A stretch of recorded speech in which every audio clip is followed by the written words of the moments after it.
Welcome everyone to Kitchen Innovation, where you'll find new ways to cook traditional food, or any kind of food for that matter, through simple techniques, methods, recipes, cookware and appliances you may already have or been thinking about getting, and using them to their fullest potential at home to prepare and cook delicious meals, such as a pasta sauce made from fermented tomatoes which have been dehydrated and ground into a powder. This is a great way to save tomatoes from the garden or from the store and use them later, out of season, in soups, stocks, broths, salads, seasoning, batters, oils, or any recipes that call for that sweet, delicious tomato flavor.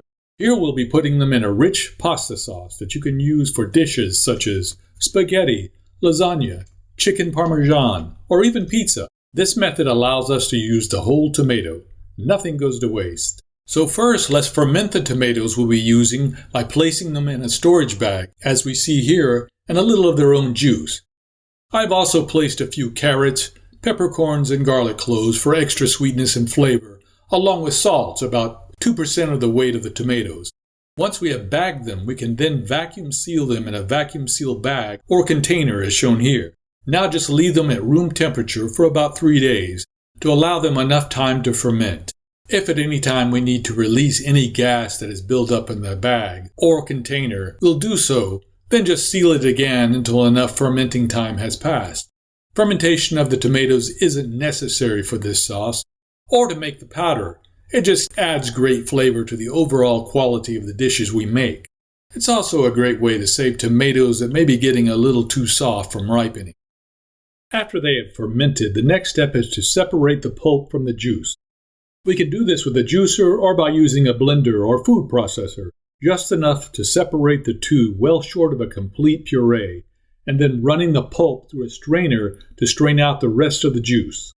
Once this is done, we can now dehydrate or dry the pulp by placing it in a dehydrator or on a baking sheet in an oven at the lowest temperature for several hours or until it is completely dry and has a crisp texture like this. After we've dried the pulp, it's time to make the powder. We can do this by using the best available device, such as a blender, food processor, or coffee or spice grinder, which is the preferred method. We'll just place the dehydrated pulp into the selected device and grind it into as fine a powder as we can get it. This will have all the fermented flavor of the tomatoes, vegetables, and seasoning that we added to enhance the taste, in a convenient, easy-to-use powder. Now, let's talk about the wonderful sauce we can make with it. All we need to do is add our ingredients into the juice we extracted from the tomatoes.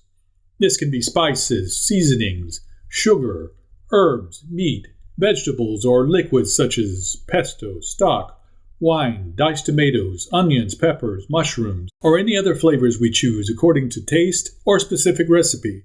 An option is to add some tomato paste for more concentrated tomato flavor and texture.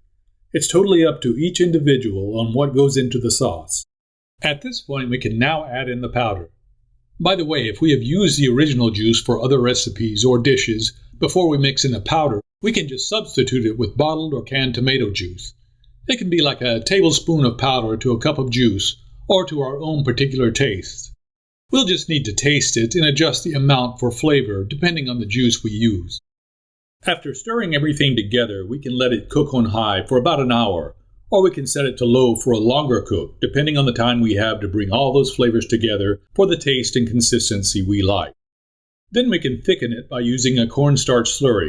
We can also use other thickening methods, like a roux or arrowroot powder. Just stir it in and use as much as needed for the thickness we want. We can use the spoon test to see how thick the sauce is on the back of the spoon, like this. Another good method is to let the sauce congeal overnight, as this will allow the sauce to thicken more and gain a deeper flavor profile. No matter which way we choose to go, we will still end up with a delicious sauce with that rich, fermented, yet garden-fresh tomato flavor from a powder.